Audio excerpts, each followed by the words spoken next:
Welcome back to channel. तो आज हम पढ़ने जा रहे हैं अधिगम के प्रकार, और इसके प्रकार कई भागों में बांटा गया है। जैसे प्रकृति से रिलेटेड हो गया आपका एक अधिगम, उसके बाद हो गया सोशल से रिलेटेड, स्कूल से रिलेटेड। इस तरह से कई अधिगम के प्रकार होते हैं जिसे बच्चे बारी बारी करके सीखते हैं। तो सबसे पहले हम लोग जान लेते हैं कि कार्य के प्रकृति यानी जो प्रकृति के द्वारा अधिगम किया जाता है बच्चों में, वो किस प्रकार से होता है। तो सबसे पहले इसमें 3 प्रकार से बांटा गया। इसमें आता है शाब्दिक अधिगम।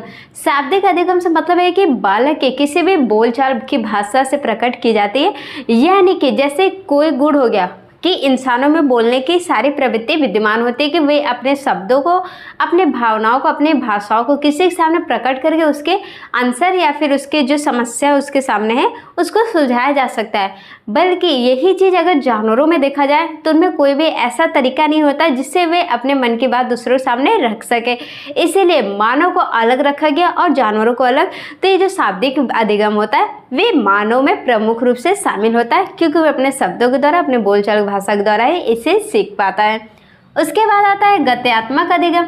गत्यात्मक अधिगम से मतलब ये होता है कि जैसे चलने, बोलने, उठने, फिरने या फिर ठोकर लगने जैसे विभिन्न शारीरिक जो क्रियाएं होती हैं वे गत्यात्मक अधिगम में आता है। और इसके अलावा ये बच्चे जैसे ऐसा नहीं कि लगातार कोई चीज़ सीखते रहते हैं, धीरे धीरे करके वे चीज़ों को जैसे हाथ पैर हिलाने से लेकर बड़े होने तक, दौड़ने तक ही अपनी जो विधियाँ होती हैं वो सारी उसकी विधियाँ गत्यात्मक अधिगम के द्वारा ही सीखी जाती है। उसके बाद आता है समस्या समाधान अधिगम। समस्या समाधान अधिगम से मतलब है कि जैसे कि बच्चे के सामने किसी भी समस्या को प्रकट किया जाए और वे इसके आंसर को भिन्न भिन्न तरीके से निकाले। जैसे कि बच्चों के सामने कुछ ऐसी समस्याएं रख दी जाए जिसे वे काफ़ी सॉल्व करें। जैसे ऐसा नहीं कि क्लास में एक ही बच्चा होता है, बहुत सारे बच्चे होते हैं, इसलिए सारे बच्चों के अलग अलग जो निष्कर्ष होते हैं या फिर आंसर होते हैं वे काफ़ी एक दूसरे से भिन्न होते हैं। इसीलिए इसमें बच्चों के सामने एक ऐसी समस्या रखी जाती है जिससे उसके जो प्राकृतिक के अनुसार जो उनके अंदर ज्ञान है उससे उसके अर्थ को निकाला जा सकता है। और इसके अधिगम को आप वैज्ञानिक अधिगम के नाम से भी जान सकते हैं या फिर विज्ञान के अधिगम के नाम से भी जान सकते हैं। अधिगम के प्रकाश में दूसरा पॉइंट आता है शैक्षिक उद्देश्यों के आधार पर अध्ययन को 3 भागों में बांटा गया। तो सबसे पहले इसमें है संज्ञानात्मक अधिगम। इस अधिगम में किसी भी क्रिया को अधिगम में सीखने वाले के ऊपर डिपेंड नहीं करता, बल्कि उसके क्रियाकलापों के में परिवर्तन की वजह से वे इस चीज को या फिर किसी भी चीज को सीख पाता है। दूसरा आता है भावात्मक अधिगम। इस अधिगम में जैसे कि किसी भी व्यक्ति की संवेग, चेतना या फिर उसके मन की बहुत सारी ऐसी चीजें होती हैं जिसको आप समझ कर उसके भाव के जान सकते हैं। इतना ही नहीं, इस के द्वारा ही आप उसके भावात्मक अधिगम को पूरी तरीके से समझकर उसके जो कार्य होते हैं या फिर उसकी जो समस्याएं हैं उसे आप पूरा कर सकते हैं। तीसरा इसमें आता है क्रियात्मक अधिगम, या फिर आप इसे चेष्टात्मक अधिगम भी कहते हैं। क्रियात्मक अधिगम मतलब ये होता है कि जैसे बहुत सारे क्रियाकलापों को सीखकर, जैसे सिलाई सीखना, चलना, बैठना, उठना, तैरना, पढ़ाई में भी बहुत सारी ऐसी क्रियाएं की जाती है। जैसे कि क्लास में बच्चों को बताया जाता है कि ड्राइंग कैसे बनाया जाता है, और इसके अलावा भी बहुत सारी चीज़ें होती है जिसे आप कर या फिर आप यूँ बोल सकते हैं कि क्रिकेट खेलना या फिर हॉकी सीखना, इस सारी जो क्रियाएं हैं एक क्रियात्मक अधिगम में शामिल होता है, क्योंकि इसमें बच्चे जो होते हैं वे किसी भी चीज़ को सीखकर पूरी तरीके से उसका अध्ययन करते हैं या फिर उसके बारे में जानकारी एकत्रित करते हैं।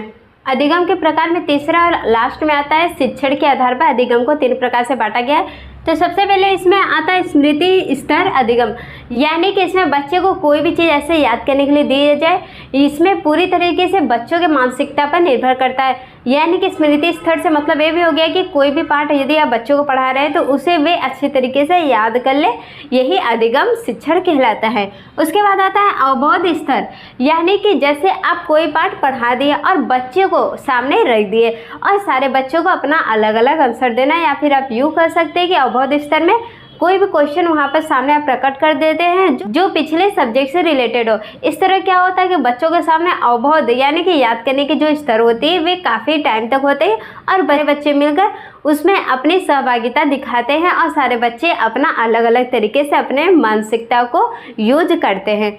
तीसरा इसमें आता है चिंतन स्तर।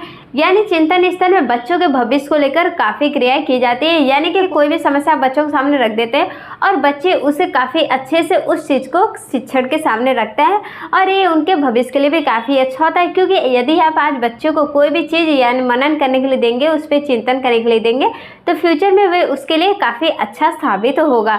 इस प्रकार से क्लास में यदि आप पढ़ाते हैं तो बच्चों में काफ़ी रुचियाँ भी उत्पन्न होगी, क्योंकि जब सारे बच्चों के आप बातों को सुनना या फिर उसके बातों को आप देखना पसंद करेंगे तो बच्चे भी इस चीज़ में काफ़ी इंटरेस्ट लेते हैं। जैसा कि आपको यहाँ चित्र में दिख रहा होगा कि कैसे स्मृति स्तर सबसे निम्नतर स्तर है, जबकि चिंतन स्तर अधिगम के स्तर में सबसे उच्चतम स्तर है, क्योंकि वे इसके भविष्य के लिए काफ़ी उसे जागृत करता है और भविष्य के प्रति उसे बहुत सारी चीज़ें याद करने के लिए प्रेरित करता है।